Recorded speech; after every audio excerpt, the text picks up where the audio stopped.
ప్రభువైన యేసుక్రీస్తు నామములో అందరికి వందనాలు తెలియజేయుచున్నాం. మనం ఆరాధనలోకి వెళ్ళక మునుపు పరిశుద్ధ గ్రంథాల నుంచి కొన్ని మాటలు మనం జ్ఞాపకం చేసుకుందాం. 133వ కీర్తన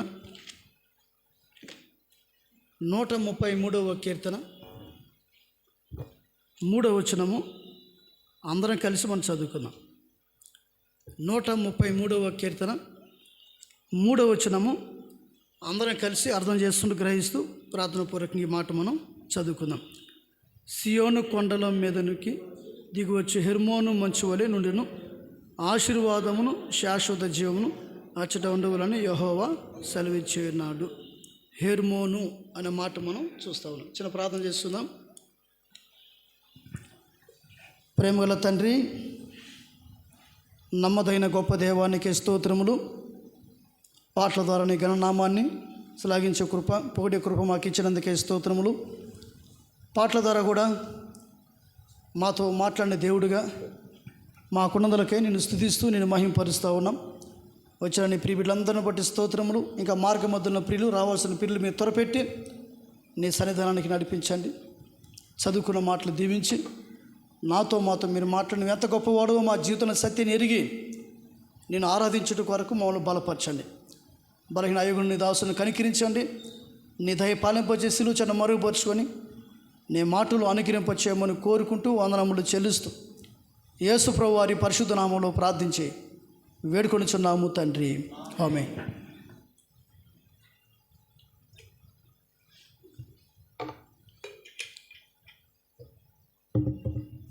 కనుక 3వ వచనములో కనుక మీ అందరికీ మనందరికీ ఇష్టమైన ఒక మాట రాయబడి ఉంది. ఏ మాట అది? హెర్మోను అనే మాట మనం చూస్తూ ఉన్నాం. హెర్మోన్ అనే మాటకి అర్థం ఏంటి? పవిత్రమైనది లేక పరిశుద్ధమైనది అనే మాట మనకు జ్ఞాపకము చేయబడతా ఉంది. మనము ఆత్మ సంబంధమైన హెర్మోన్ గుణటకు తండ్రి అయిన దేవుడు ప్రభువు యేసుక్రీస్తు ద్వారా జరిగించిన కార్యం ఎంతో గొప్పది. ఈ సత్యాన్ని మనం ఎరగాల. అది ఎరిగినప్పుడు మన ప్రభువైన దేవుణ్ణి మనము ఆరాధించుకుంటా ఉండలేం, మౌనంగా మనము ఉండలేం. ఇది చాలా ప్రాముఖ్యమైనది. ఒకప్పుడు మనం ఆత్మసంబంధం హెర్మోన్ కాదు, మనం వాస్తవంగా మన స్థితి వేరే ఉన్నది. అందుకే దావీదు భక్తుడు ఏమన్నాడు?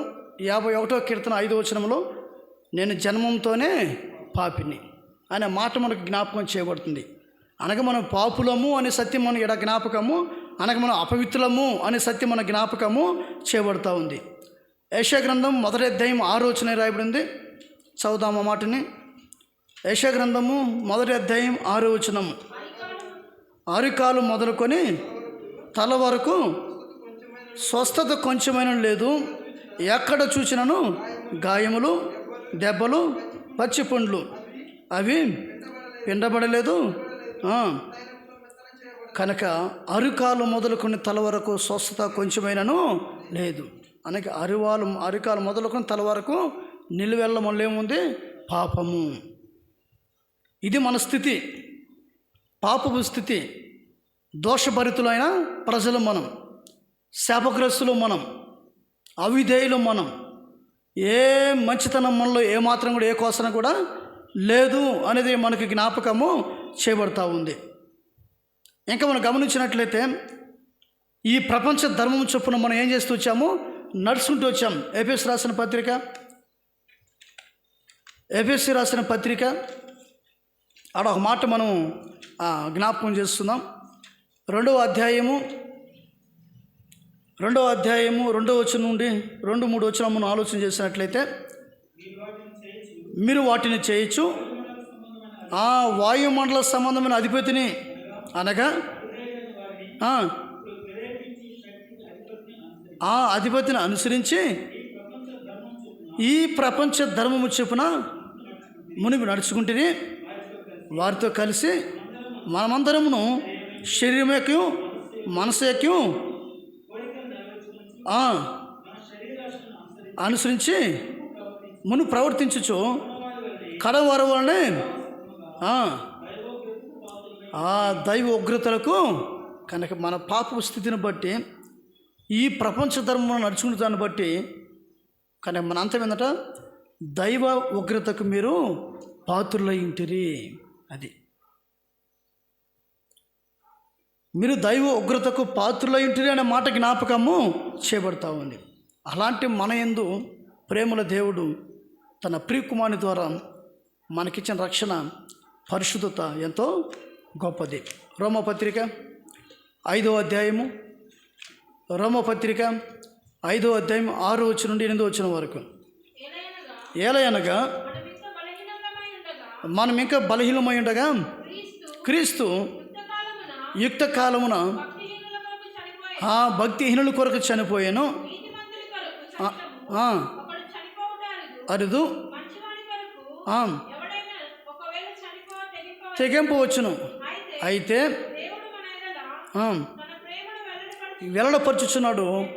ఎట్లనగా మనం ఇంకనూ పాపులమై ఉండగానే క్రీస్తు మన కొరకు, ఇక్కడ ఒక మాట ఉంది చూసినట్లయితే, మనం ఇంకా బలహీనమై ఉండగా, భక్తిహీనమై ఉండగా, కనుక మనం చూస్తున్నాం మనం ఇంకా పాపులమై ఉండగా క్రీస్తు మన కొరకు ఏమైనా ఆయన చనిపోయాడు అనే మాట జ్ఞాపకం చేయబడతా ఉంది. చనిపోయి ఏం చేస్తూ వచ్చాడు ఆయన? అదే ఎఫెసీ 2:1 రాయబడి ఉంది.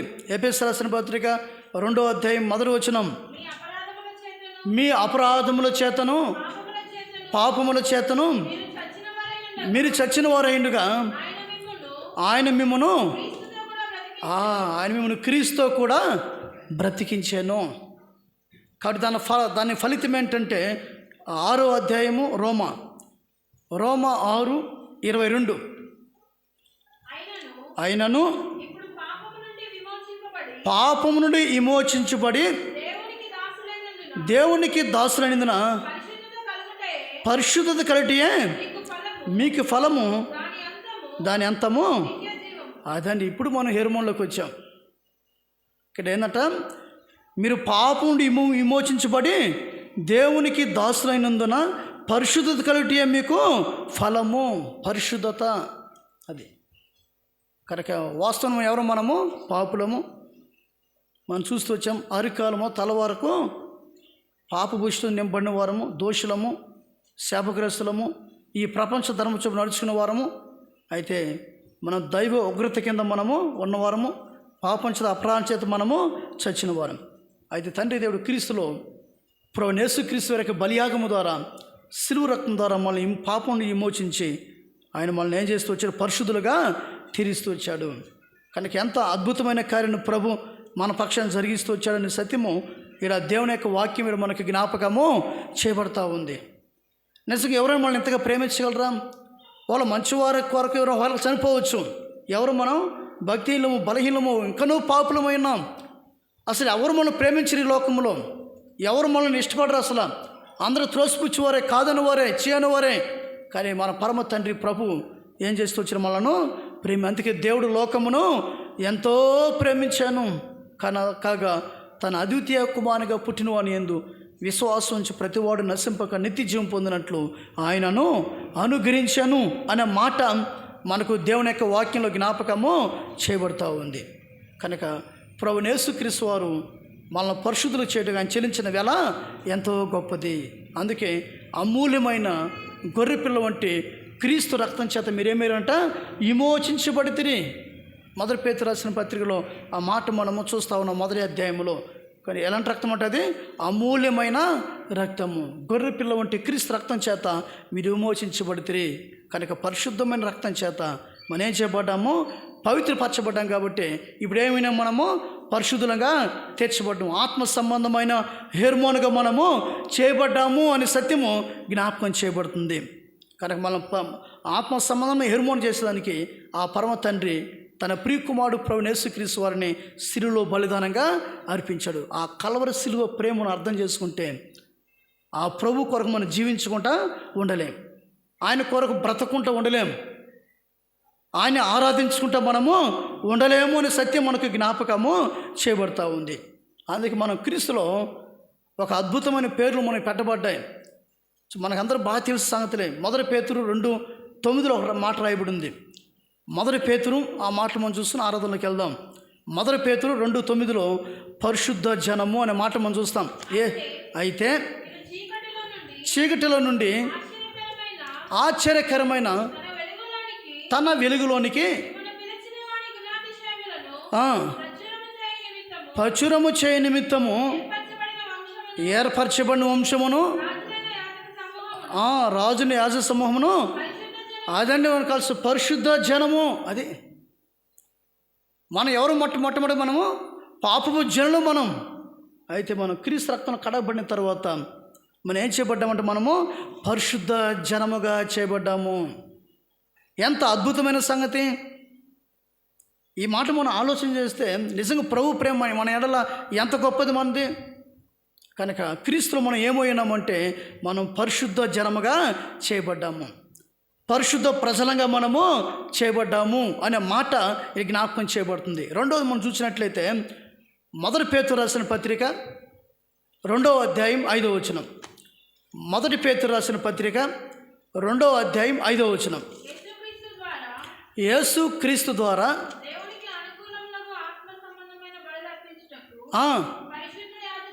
చాలా ఏ యాజకులంట? పరిశుద్ధ యాజకులుగా మనం చేయబడ్డాం.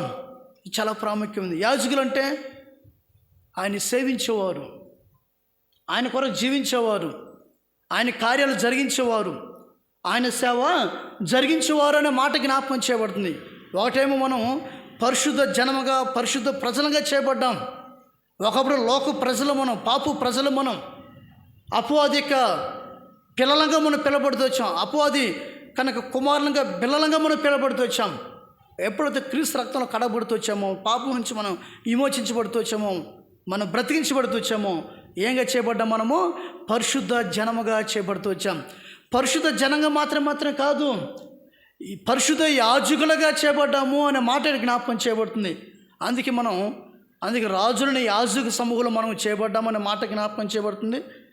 కనుక పరిశుద్ధ యాజకులు అనే మాట పేతురు రాసిన పత్రికలో చక్కగా పరిశుద్ధాత్మ దేవుడు మన మేలు కొరకు రాసి పెడుతూ వచ్చారు, పరిశుద్ధ యాజకులు.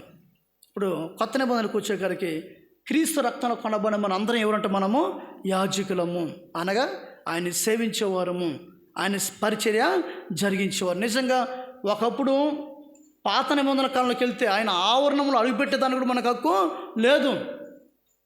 అసలు మనం అన్ని జిల్లా మనం దేవుడు లేనివారు మనం.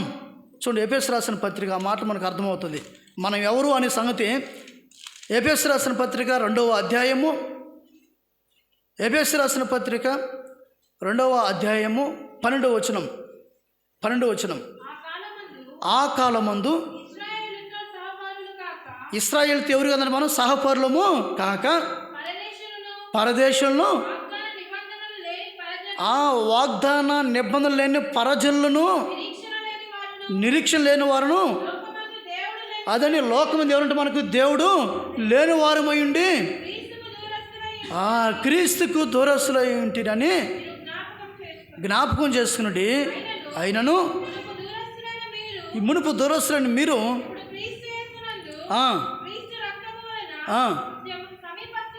అది కనుక మనం 12వ వచనంలో ఏమంటే మనం ఆ కాలం ముందు మనం ఇశ్రాయేలు సహపరులము కాదు, పరజనులము, వాగ్దాన నిబంధనని పరజనులు మనం, నిరీక్షణ లేని వారం, లోకము దేవుడు లేని వారం మనం. అయితే 19వ వచనం చదవమ్మా. 19వ వచనం. కాబట్టి మీరిక మీదట పరజనులను, అదండి ఇప్పుడు పరజనులు ఉండక పరిశుద్ధులతో ఏక పట్టణస్థులను, అదండి ఒకప్పుడైతే మనము పరజనులము, దేవుడు లేనివారు మనం. అయితే ఏ మాట రాబడింది? ఇప్పుడైతే మనం చూసినట్టు పరజనులు పరదేశంలో ఉండక పరిశుద్ధులతో ఏక పట్టణస్థులము దేవుణ్ణి. ఇదండి మన స్థితి ఇప్పుడు. కనుక యేసుక్రీస్తులో మన ఔన్నత్య స్థితి మనం ఎరిగినప్పుడు, ఆ ఉన్నతమైన స్థితిని ఎరిగినప్పుడు మన ప్రభువును మనం ఆరాధించుకుంటాం. మనం ఏమాత్రం కూడా ఉండలేము. ఇప్పుడు ఇశ్రాయేలు చూడండి, వాళ్ళతో మన సహపరులు మనం. దేవుడు ఇశ్రాయేలుకి ఏ వాగ్దానం ఇచ్చినాడో ఆ వాగ్దానం యేసుక్రీస్తులో మనకు కూడా చెందినవే. దేవుడు ఎలాగ ఇశ్రాయేలుకి వాగ్దాన దేశాన్ని వాగ్దానంగా చేస్తొచ్చిన వాగ్దానానికి మనం కూడా మనము హక్కుదారులమే. నిజంగా యేసుక్రీస్తులో మనకు వచ్చిన ఈ ఆధిక్యత ఎంతో అందుకే పరిశుద్ధులతో ఏక పట్టణస్థలము అనే మాట మనకి ఇక్కడ జ్ఞాపకము. నిజంగా ఎంత అద్భుతమైన జీవితం ఇది. కనుక అందుకే పరిశుద్ధ యాజకులమై ఆయన ఇంటిలో ఏ చిన్న పని చేసినది పరిశుద్ధమైన పని. దేవుని ఇంట్లో గమనించినది చిన్న పని అయినా పెద్ద పని అయినా అది దేవుని పని.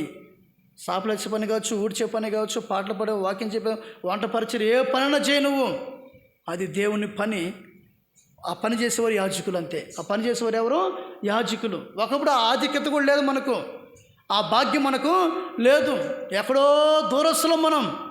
అయితే యేసుక్రీస్తులో పరిశుద్ధ యాజకులంగా మనము చేయబడ్డాము అనేది దేవుని యొక్క వాక్యంలో మనకు జ్ఞాపకము చేయబడతా ఉంది. ఎఫెసీయులకు రాసిన పత్రిక 2వ అధ్యాయము 21వ వచనం. ఎఫెసీయులకు రాసిన పత్రిక 2వ అధ్యాయం 21వ వచనం.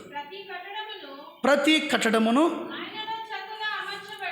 ఆయనలో చక్కగా అమర్చబడి ప్రభునందు పరిశుద్ధమైన దేవాలయం ఒకటకు. ఏ దేవాలయం అంటే ఇది? పరిశుద్ధ దేవాలయంగా చేయబడ్డాం మనము. అందుకే మీ దేహం పరిశుద్ధాత్మక ఆలయం అని మీరు ఎరగరా? ఇప్పుడు మనం ఏమైనాము? పరిశుద్ధ ఆలయంగా చేయబడి ఈ ఆలయంలో ఎవరున్నారు? ప్రభువైన దేవుడు ఉన్నాడు. ఆయన ఆత్మస్వరూపిగా మనలో ఉన్నాడు అనే సత్యం మీద మనకి జ్ఞాపకం చేయబడతా ఉంది. ఎంత అద్భుతమైన సంగతి ఇది. కనుక మనం గమనించినట్టయితే మూడో విషయం ఏంటంటే మనం పరిశుద్ధ దేవాలయము. ఈ పరిశుద్ధ దేవాలయంలో ఎవరున్నారంటే ఆ ప్రభువైన దేవుడు, పరిశుద్ధుడైన దేవుడు ఈ ఆలయంలో ఉన్నాడు. ఈ హృదయమైన ఆలయంలో ఆయన ఉన్నాడు. ఒకప్పుడు ఎవరున్నారు ఈ ఆలయంలో? ఎవరున్నారు? అపవాది ఉన్నాడు. మనం గమనించాలి. మనం బైబిల్లో రాయబడింది వారు దెయ్యపు పిల్లలనే మాట రాయబడింది, అపవాది పిల్లలని రాయబడింది. ఇది మన స్థితి అప్పుడు. కానీ ఇప్పుడు ఆయన పరిశుద్ధ దేవాలయంగా మనం చేసి ఆ ఆలయంలో ఆ ప్రభువైన దేవుడు ఆత్మస్వరూపిగా మనలో ఉన్నాడు. నిజంగా మనం ఎంత ఆధిక్యత కలిగిన మనుషులు, మనం ఎంత ధనులు మనము. మనలో ఎవరో కాదు, ఎవరున్నట? సృష్టికర్తని దేవుడు, నిజ దేవుడే, ఆత్మస్వరూపిని దేవుడే మనల్ని పరిశుద్ధ ఆలయము చేసుకుని ఆ ఆలయములో ఆయన ఉన్నాడు. నిజంగా ఈ విషయాలు మనం ఆలోచన చేస్తే మనం ఎక్కడ, మన స్థితి ఎక్కడ, మన పరిస్థితి ఏంది? కానీ క్రీస్తులో మనకున్న ఔన్నతమైన స్థితి ఎంతో గొప్పదిగా ఉన్నట్లు జ్ఞాపకము. కనుక ఆలయము పరిశుద్ధ ఆలయం. మొట్టమొదటిది ఏంటి? పరిశుద్ధ జనము. రెండవది పరిశుద్ధ యాజకులు. మూడవది పరిశుద్ధ ఆలయముగా మనము చేయబడ్డాము అనే మాట జ్ఞాపకం చేయబడుతుంది. అందుకే అపోస్తులు ఒక మాట చెప్తూ వచ్చారు. అపోస్తుల కానీ 20వ అధ్యాయము 28వ వచనంలో దేవుడు తన స్వరక్తమిచ్చి సంపాదించిన తన సంఘం అనే మాట చూస్తాం. ఏంటంట? దేవుడు తన స్వరక్తమిచ్చి, చాలా మనం చూస్తున్నాం, తన స్వరక్తమిచ్చి సంపాదించిన సంఘం. స్వరక్తము అనే మాట చూస్తాం. ఇది ఏ రక్తం? ఇది క్రీస్తు రక్తం. అంటే పరిశుద్ధమైన రక్తం. ఇది నిశ్చలంకమైన రక్తం, నిర్దోషమైన రక్తం. ఇది గమనించాలి. ఈ రక్తం చేత దేవుడు సంఘాన్ని ఏం చేస్తూ వచ్చాడు? కొన్నాడు. ఇప్పుడు ఈ సంఘం ఏమైంది? పరిశుద్ధ సంఘము. గమనించాలి ఈ మాటని. స్వరక్తమిచ్చి ప్రభు సంఘాన్ని ఆయన కొన్నాడు. మనం గమనించాలి. ఆ రక్తము ఎలాంటిదంట? పరిశుద్ధమైన రక్తము, నిశ్చలంకమైన రక్తం, నిర్దోషమైన రక్తము. మొదటి పేతురు రాసిన పత్రికలో ఆ మాటలు మనం చూస్తాము. ఇప్పుడు ఆ సంఘం ఏమైంది? పరిశుద్ధ సంఘముగా చేయబడింది. గమనించాలి. ఆలయము, సంఘము అనే మాట జ్ఞాపకం. కొత్త నిబంధనలు మనం చూసినట్లయితే కనుక సంఘము అనే మాట ఇక్కడ దేవుని యొక్క వాక్యలో మనము చూస్తూ ఉన్నాం. ఈ సంఘాన్ని ప్రభు ఏం చేస్తున్నాడు? నిత్యత్వం కొరకు సిద్ధపరుస్తున్నాడు. నా సంఘము నేను కడుతున్నాడు. అనుదినం కడుతున్నాడు ఆయన. తన ఆత్మోద్ధారం వాళ్ళని ఏం చేస్తున్నాడు? ఆయన కడుతున్నాడు అనే మాట మనం చూస్తున్నాం. అంత మాత్రమే ఈ సంఘాన్ని దేవుడు సంరక్షిస్తున్నాడు, పోషిస్తున్నాడు. ఏం చేస్తున్నాడు ఈ సంఘాన్ని దేవుడు? ఎఫెసీయులకు రాసిన పత్రిక 5వ అధ్యాయము 29-30 వచనాలు. లేడు కానీ ప్రతి వాడును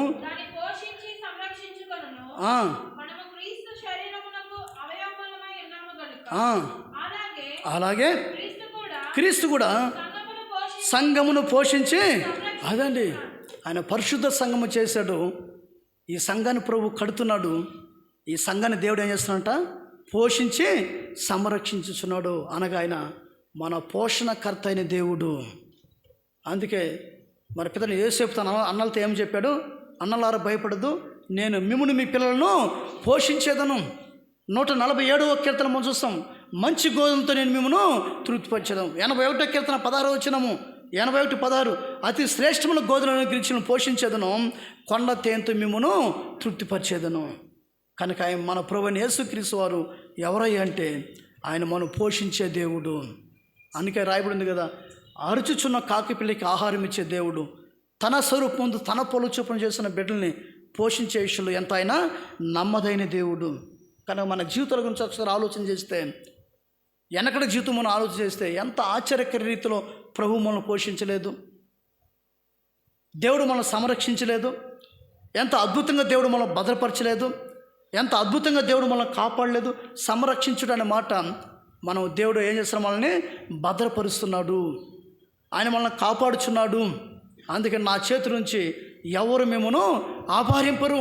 యోహాను సువార్త 10:28 మాట మనము చూడగలుగుతున్నాం.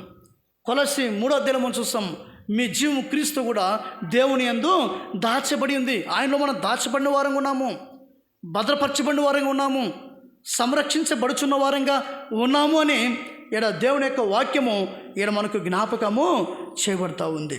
ఎంత అద్భుతమైన సంగతి ఇది. అదేవిధంగా మనం గమనించినట్లయితే హెబ్రీ 3:6లోను కొలస్సీ 2:6లో మనం చూసినట్లయితే మనమే ఆయన ఇల్లు. హెబ్రీ 3:6 చివరి భాగంలో మనమే ఆయన ఇల్లు. కొలస్సీ 2:6లో చూస్తే మనం ఇంటి వలె కట్టబడుచున్నాము అని మాట చూస్తాం. మనం ఇంటి వల్ల ఏమవుతున్నామంట? కట్టబడుచున్నాం. మనమే ఆయన ఇల్లు. కనుక దేవుడు మనను తన ఇల్లుగా చేస్తున్నాడు. ఆలయం వేరే, ఆలయంలో ఎంత సమయం ఉంటే మనం చూడు, మన ఆలయంకి వచ్చాం మందిరానికి, ఈ భౌతిక మందిరము. కనుక ఉదయకాలం మనం 10 గంటలకు వచ్చాం, ఎన్ని గంటల వరకు ఉంటాము? బహుశా 2 గంటల వరకు. తర్వాత ఎక్కడికి వెళ్తాం? మనము ఇంటికి వెళ్తాం. కానీ ఎక్కువ టైం మనము ఎక్కడ మనం గడుపుతామంటే ఇంట్లోనే. అంటే మనమే ఆయన ఇల్లు. అంటే ఎంత ఆధిక్యతను దేవుడు మనకిచ్చాడు. అందుకే ప్రకటన 21:3లో మనం చూసినట్లయితే, ప్రకటన 21:3లో చూస్తే ఆయన వారితో కాపురము ఉండును, ఆయన వారితో కాపురం ఉండును. ఎంత అద్భుతమైన జీవితం క్రీస్తులో మనకు అనుగ్రహించబడిందనే సత్యాన్ని ఇక్కడ మనం ఎరగాల్సిన అవసరత ఎంతైనా ఉంది అనేది ఇక్కడ దేవుని యొక్క వాక్యలో మనము చూస్తూ ఉన్నాం. అందుకే మనకు ఒక పేరు పెట్టబడింది. ఆ మాట చదువుకుని ఆరాధనలోకి వెళ్దాం. యెషయా గ్రంథము, అందరం ఆ మాట కలిసి మనం చదువుకుందాం. యెషయా గ్రంథము 4వ అధ్యాయము 3వ వచనం. బైబిల్ ఉన్న అందరూ బైబిల్ తీయాలి, మనం అందరం కలిసి మాట చదువుకుందాం. యెషయా గ్రంథము 4వ అధ్యాయము 3వ వచనము అందరం కలిసి మనం చదువుకుందాం. సియోనులో శేషించిన వారికి, యెరూషలేములో నిలబడిన వారికి, అనగా జీవం పొందుటకై యెరూషలేములో దాఖలైన ప్రతి వానికి పరిశుద్ధులని పేరు పెట్టిద్దురు. ఏ పేరంట? పరిశుద్ధులని పేరు. ఎవరికి? సియోనులో శేషించిన వారికి, యెరూషలేములో నిలబడిన వారికి. కనుక అనగా జీవం పొందుటకై యెరూషలేములో కనుక దాఖలైన ప్రతి వానికి పరిశుద్ధుని పేరు పెట్టుదురు. మనకేం పేరు ఉందంట? పరిశుద్ధుడు అని పేరు. ఒకప్పుడు మనకేం పేరు ఉంది? చాలా పేర్లు ఉన్నాయి మనకు. అందుకే పొట్టి చెక్కకి ఏం పేరు ఉంది? పావుపేని ఈ మనుషుని ఎంత బస్సయ్యా, పావుపేని ఈ మనుషుని పేరు ఆయనకి. అట్లా మనం చూసుకుని పోతే మన పేర్లు చాలా ఉన్నాయి ప్రభువుని ఎరగమునుపు. అయితే యేసుక్రీస్తులో మనకేం పేరు ఉందంటే పరిశుద్ధుడు అని పేరు పెట్టిద్దురు. కనుక ఈ గొప్ప పేరు యేసుక్రీస్తులో మనకు అనుగ్రహింపబడింది. కనుక మన స్థితి ఏమైందో, యేసుక్రీస్తు మన స్థితి ఎట్లా చేయబడింది, సత్యాలు మనం ఎరిగి మన ప్రభువుని దేవుణ్ణి మనం ఆరాధించేదానికి ప్రేమలో దేవుడు సహాయపడినగాక. ఈ మాటలు దేవుడు మన కొరకు దీవించినగాక.